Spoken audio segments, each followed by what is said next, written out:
Capítulo 2, 1889 a 1891.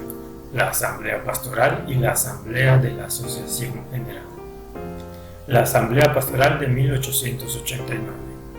El invierno siguiente, en la Asamblea Pastoral de 1889 a 1890, que tuvo lugar en Battle Creek, Ellen White haría un resumen de los resultados de los encuentros de la Asociación General de 1888 y de 1889.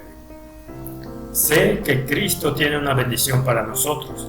La tenía en Minneapolis y la tenía en el tiempo 1889 del Congreso de la Asociación General aquí en Battle Creek, pero no hubo recepción. Algunos recibieron la luz enviada al pueblo y se gozaron en ella. Hubo también otros que se mantuvieron en su posición anterior y eso ha dado pie para que otros expresen incredulidad y se aferren a ella. La controversia continuó durante la Asamblea Pastoral de 1890, en la que volvieron a surgir una vez más los temas de los pactos y la ley en Gálatas. Hubo dos reuniones especiales en las que Ellen White, Jones y Wagoner dieron explicaciones con el propósito de traer reconciliación y resolver la controversia que había existido desde antes de Minneapolis y que había ocasionado que se dudara incluso de los propios testimonios. Aquellas reuniones tuvieron un éxito limitado. Si bien algunos llegaron a ver las cosas de otra manera, muchos persistieron en su curso malvado. Ellen White describió a los congregados allí cuáles serían los resultados finales del primer encuentro. En el vestíbulo de la capilla, ayer el poder de Dios estaba a punto de caer sobre nosotros. Por un poco de tiempo sentí como si pudiera mirar directamente la gloria, pero el espíritu que allí había lo ahuyentó.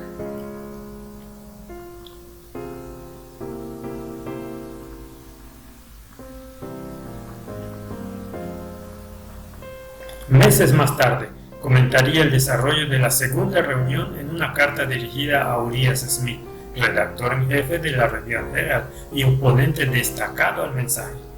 Estaba teniendo lugar la segunda reunión, el sábado en el despacho de la capilla, cuando el Espíritu del Señor se acercó a nosotros. Cristo llamó a la puerta pidiendo entrar, pero no hubo sitio para él. No se le abrió la puerta y la luz de su gloria, tan cercana como estaba, se retiró.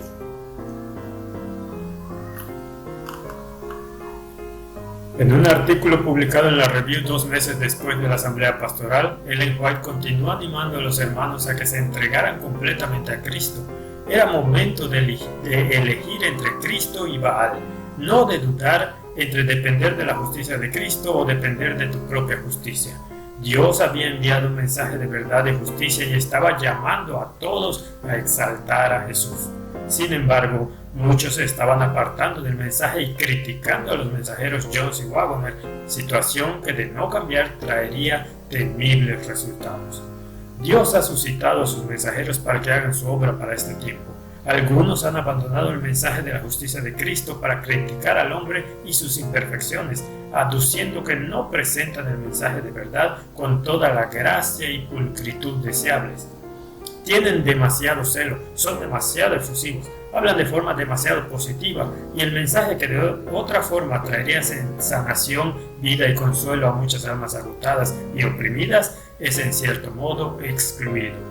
Cristo ha registrado toda la habladuría implacable, orgullosa y burlona dirigida contra sus siervos, como si lo hubiera sido contra él mismo. No se comprenderá el mensaje del tercer ángel. Aquellos que rehúsan caminar en su gloria acrecentada dirán que la luz que ha de alumbrar la tierra con su gloria es una luz falsa. La obra que se hubiera podido realizar quedará pendiente debido a los que rechazan la verdad por su incredulidad. A vosotros que os oponéis a la luz, os suplicamos que os apartéis del camino del pueblo de Dios. Nota número 5. El mismo criticismo existe aún hasta el día de hoy respecto a Jones y Wagoner y se lo encuentra en los escritos de diversos especialistas en la historia de nuestra iglesia que han tratado el tema de la Asamblea de 1888 y lo que siguió. Ver comentarios en la nota 30 del capítulo 3. Escribiendo al presidente de la Asociación General, O.A. Olsen, el verano de 1890,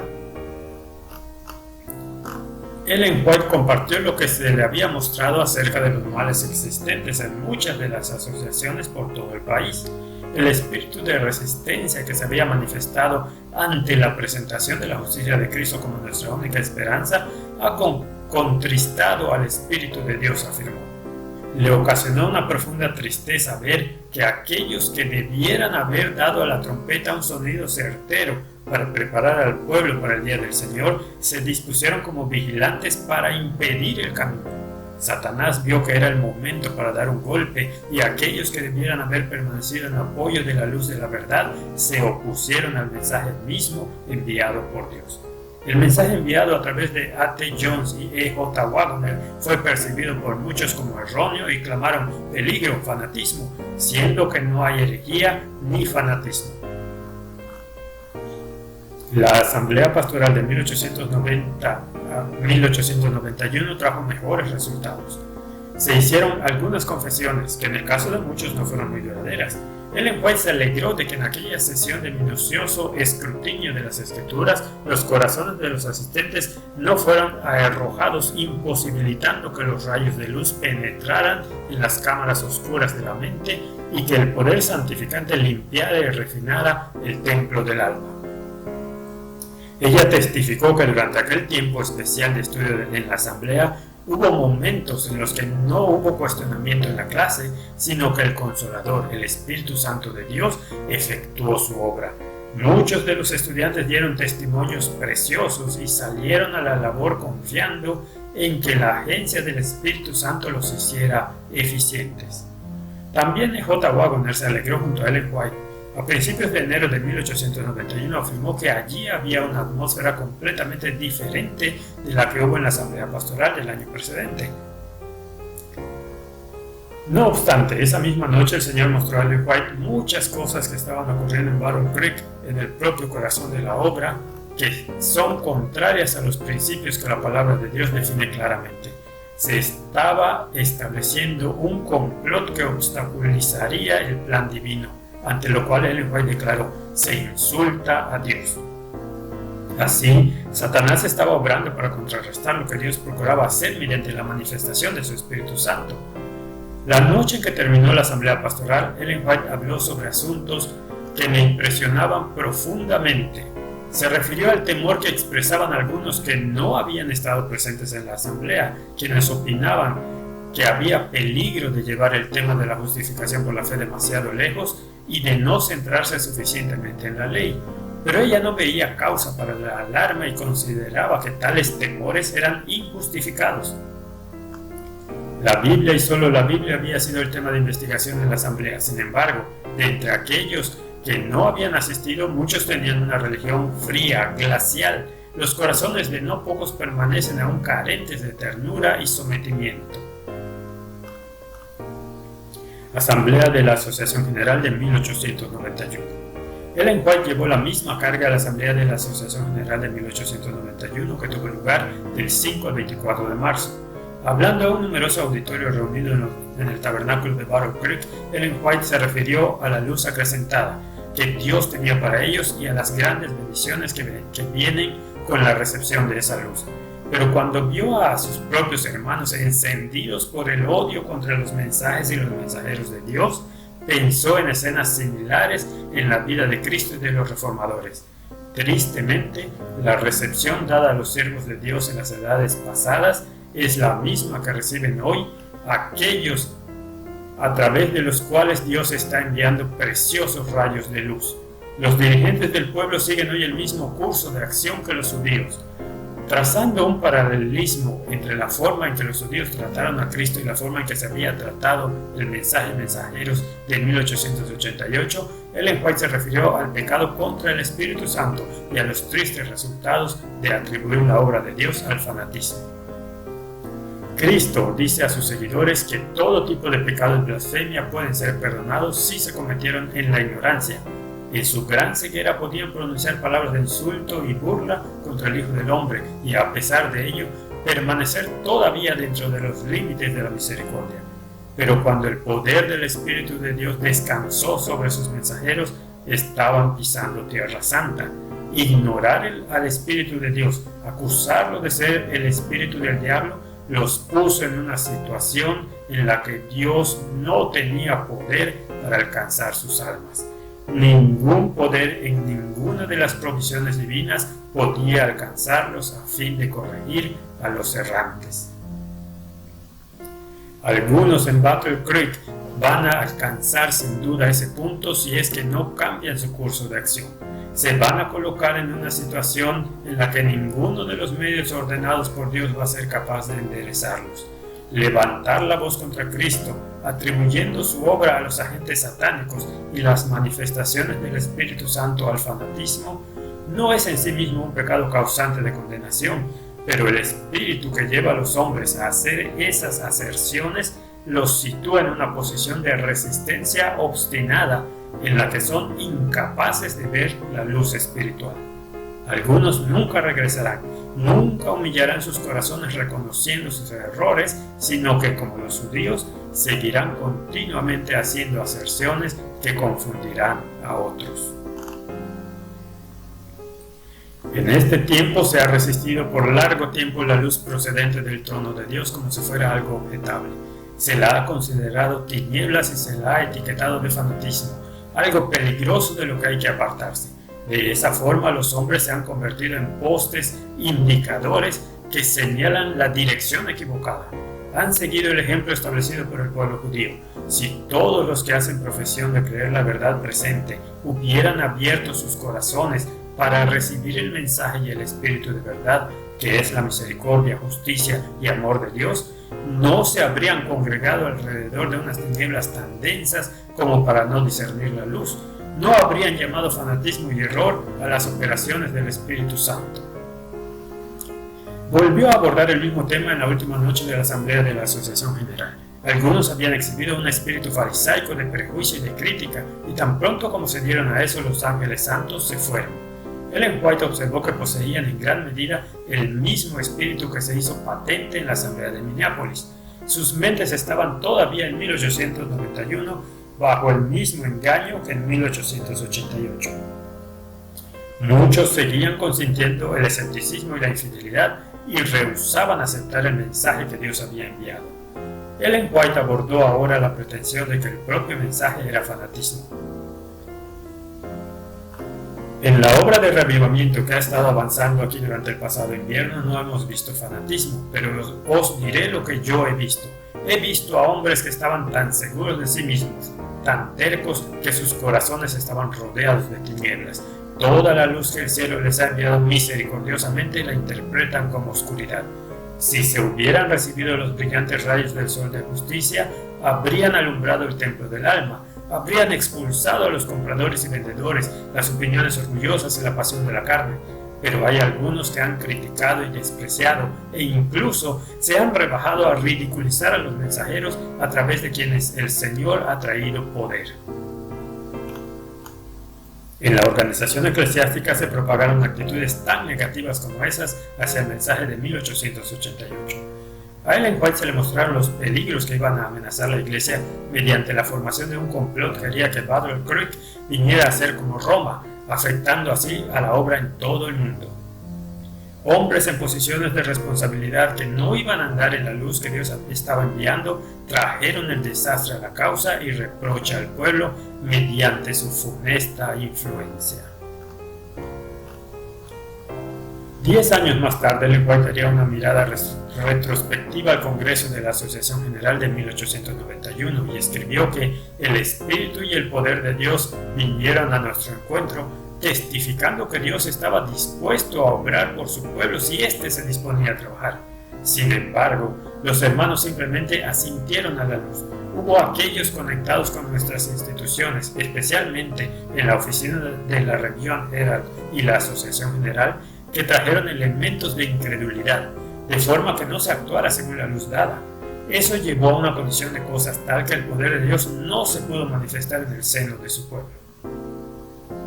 En medio de los llamamientos de Ellen White a aceptar el mensaje de 1888 y a reconsiderar cambios organizativos necesarios en la Asamblea de la Asociación General de 1891, se fraguó un plan para enviarla a Australia junto a sus asistentes y a su hijo W.C. White.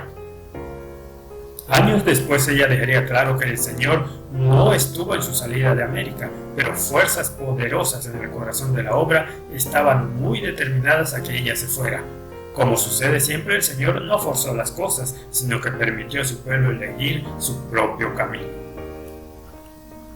El Señor no estuvo en nuestra salida de América, no reveló que fuera su voluntad que yo abandonara Battle Creek, no planeó tal cosa, sino que os dejó a todos vosotros proceder según vuestras propias ideas. El Señor habría dejado a W.C. White, a su madre y a sus asistentes en América. Éramos necesarios en el corazón de la obra. Si vuestra percepción espiritual hubiera discernido cuál era la verdadera situación, jamás habríais consentido las acciones emprendidas. Pero el Señor lee los corazones de todos. Había un deseo tan grande de que nos fuéramos que el Señor permitió que tal cosa sucediera. Los que estaban hartos de los testimonios traídos lograron librarse de las personas que les molestaban. Nuestra separación de Battle Creek sirvió para permitir que los hombres siguieran su propia voluntad y camino que ellos estimaban superior al camino del Señor. Para mayor información sobre el exilio de Ellen White a Australia, ver El retorno de la lluvia tardía, volumen 1 y 2. Estando ausente Ellen White, no es solo que la rebelión contra el mensaje de 1888 continuó por años esparciéndose entre muchos que ocupaban puestos clave en el liderazgo, sino que afectó también al consejo que el cielo había dado relativo a casi cualquier área del movimiento adventista. Un desdén tal hacia el consejo del cielo desembocaría en desafíos formidables para la iglesia al poco tiempo de regresar Ellen White a América en 1901.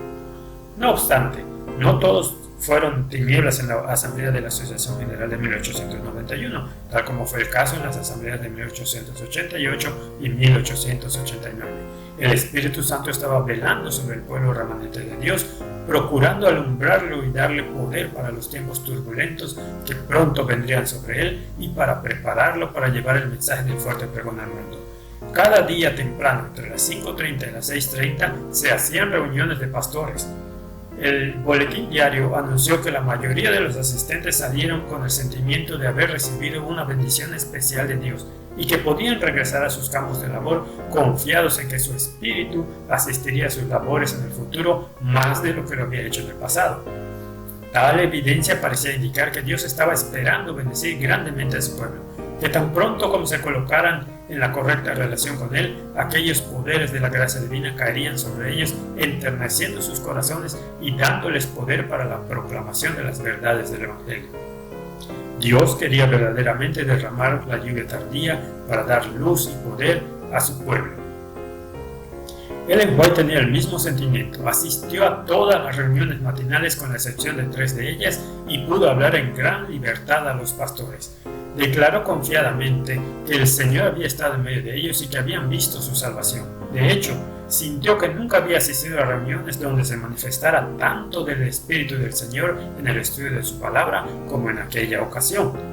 Aquellas reuniones tuvieron un carácter solemne. Hubo sentimientos profundos, acción de gracias y alabanzas, ofrendas a Dios por su preciosa bendición otorgada en el estudio de la palabra.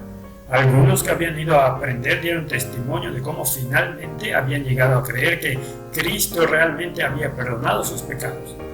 Ellen White expresó gozo porque, aunque se hubieran aprendido en la 11ª hora, no era demasiado tarde para enmendar los errores. Amonestó a todos a que expulsaran cada partícula de la raíz de amargura que se había implantado en tantos corazones desde la asamblea de Minneapolis.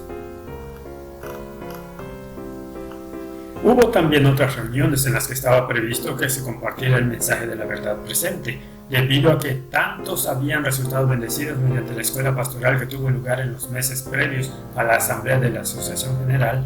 Se invitó ahora a todos a que asistieran a reuniones diarias de 1 hora de estudio de la Biblia a fin de dar al mayor número posible algunos de los beneficios de aquella escuela. W. Prescott y E.J. Waggoner serían los ponentes principales para predicar cada mañana a las 9.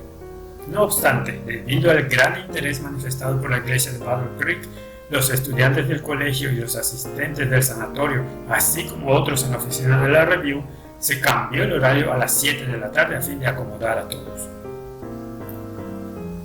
La primera semana, W. Prescott presentó una serie sobre el tema de la Biblia y la palabra inspirada de Dios. Su énfasis consistió en que no pueden existir grados de inspiración.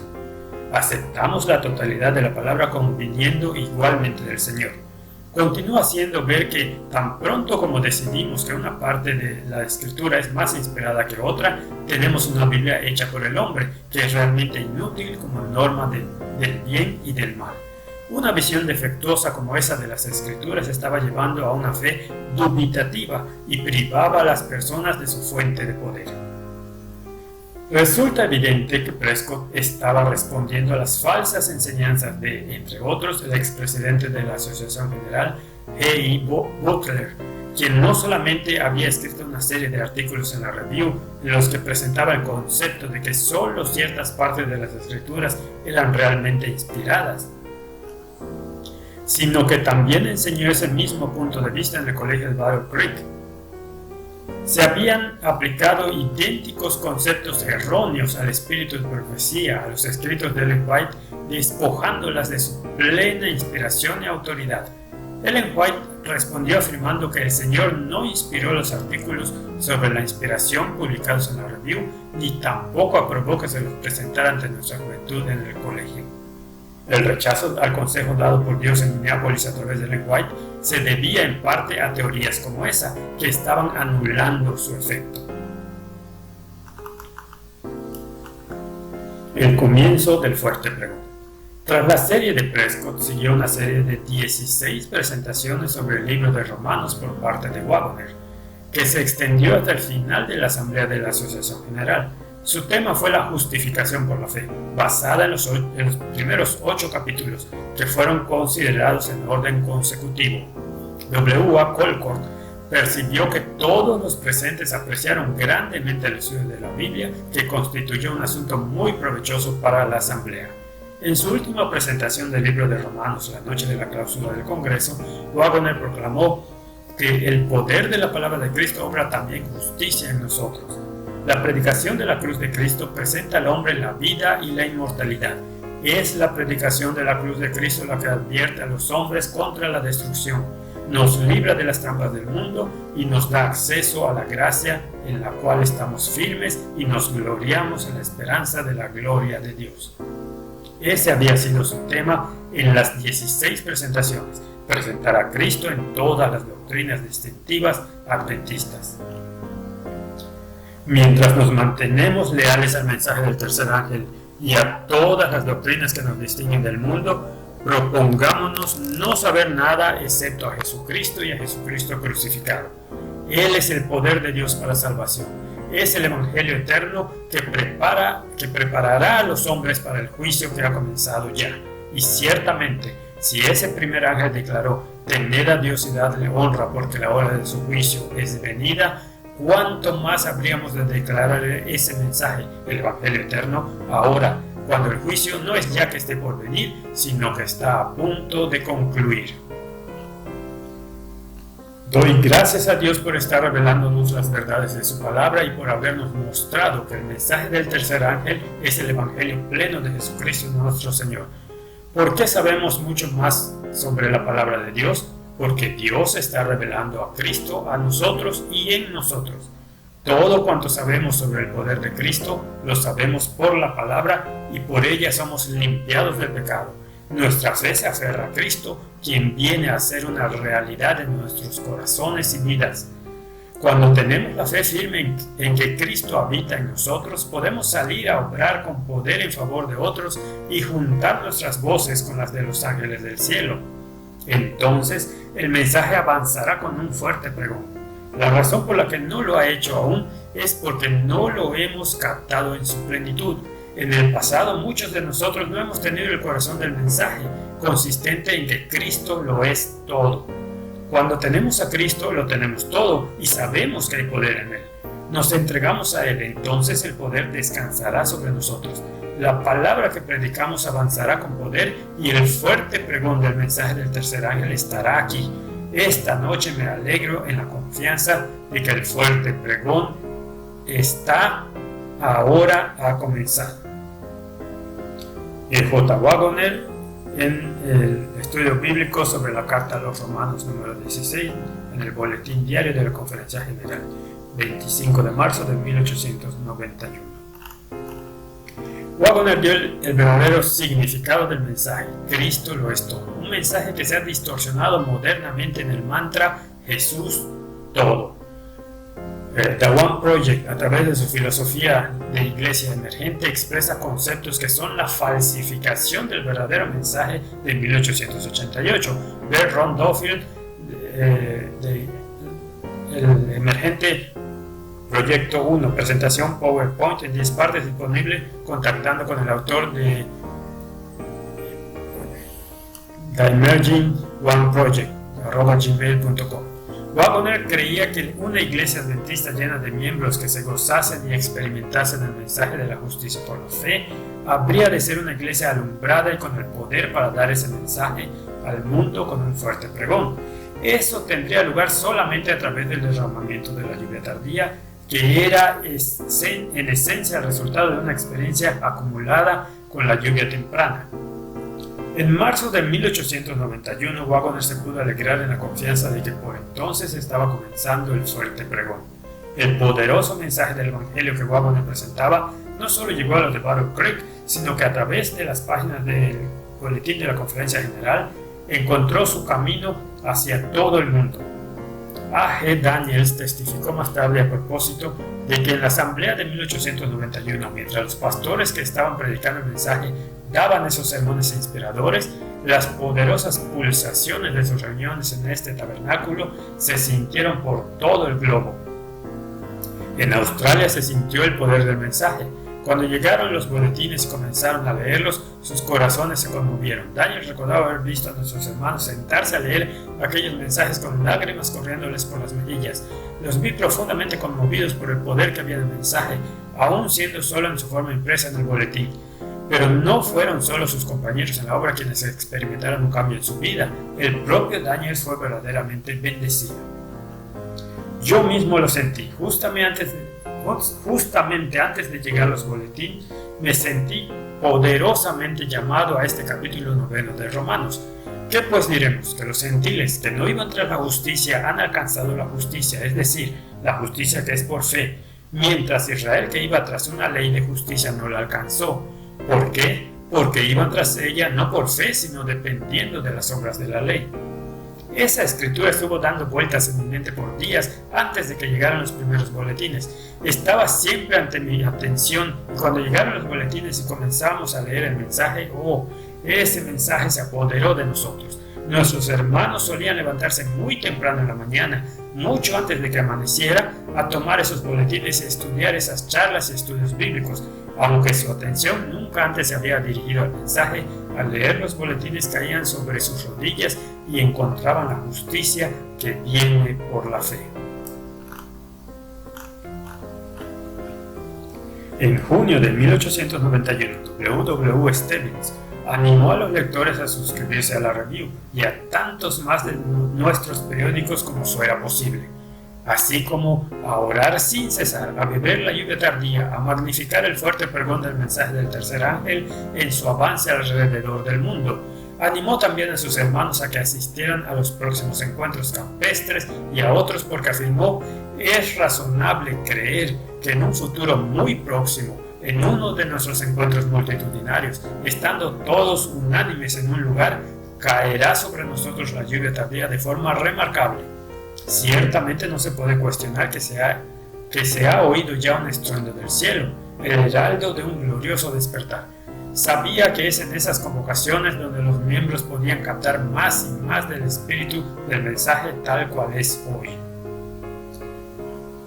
No fue solo en Estados Unidos donde se hizo evidente que el poder de Dios estaba obrando. Cuando P.T. Magan vio a cristianos en Rusia rompiendo con las tradiciones de la Iglesia Ortodoxa por aquel mismo tiempo y procurando mayor luz a partir de las Escrituras, supo que era solo por el poder de Dios quien estaba capacitándolos para que dieran esos pasos hacia adelante. Ciertamente, afirmó, la obra final del Evangelio comienza a avanzar con un fuerte pregón y pronto será abreviado en justicia. S. McCulloch escribió que parecía como si estuviéramos comenzando a recibir algunos de los aguaceros de la lluvia tardía en algunas de las reuniones impresionantes que tuvieron lugar en Nueva Zelanda. ¿Por qué no habríamos de recibir ahora grandes bendiciones?, preguntó. Lo haremos si vamos allí donde Jesús nos está llamando. Aquel verano, varias reuniones campestres en diversos lugares de Estados Unidos fueron calificadas como la mayor reunión que jamás hubo entre los adventistas. En el encuentro campestre de Ohio de finales de agosto, Lou Guru, un veterano pionero adventista, compartió fotos de los primeros tiempos y del poder que asistió a la proclamación del primer mensaje. A.T. Jones y W.W. Prescott predicaron también en las reuniones y el asunto de la justicia por la fe fue el principal gran tema del encuentro. L.A. Smith informó que jamás había visto un campamento tan impregnado e imbuido del sentimiento de alabanza a Dios.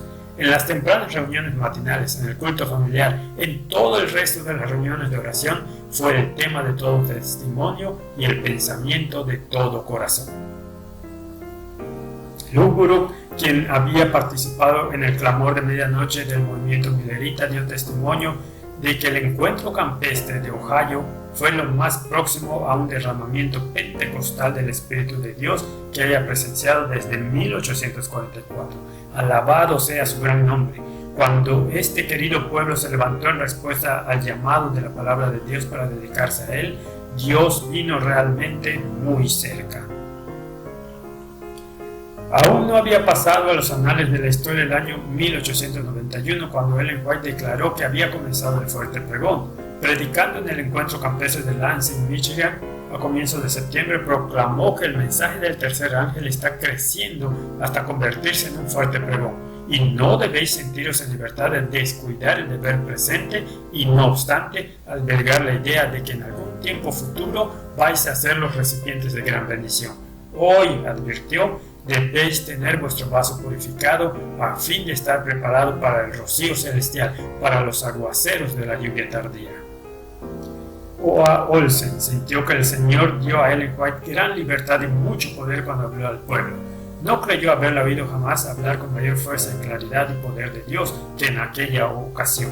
E.J. Waggoner y otros se esforzaron también en favor del pueblo, y muchos que vinieron al encuentro, habiendo tenido una experiencia incierta, salieron gozándose en el amor de Dios. Sin embargo, Olsen observó: de modo alguno hubo especial excitación, sino que todo corazón fue profundamente conmovido y parecía haber un sentimiento remarcable de la presencia de Dios.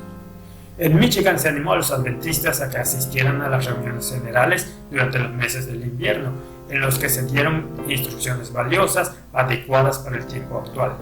Considerando los eventos mundiales que estaban teniendo lugar en aquellos días, J.O. Corliss sugirió que por entonces estaban llegando rápidamente al tiempo en el que era de esperar la lluvia tardía, y no sería de extrañar que en aquellos encuentros se hicieran sentir algunas gotas de ella.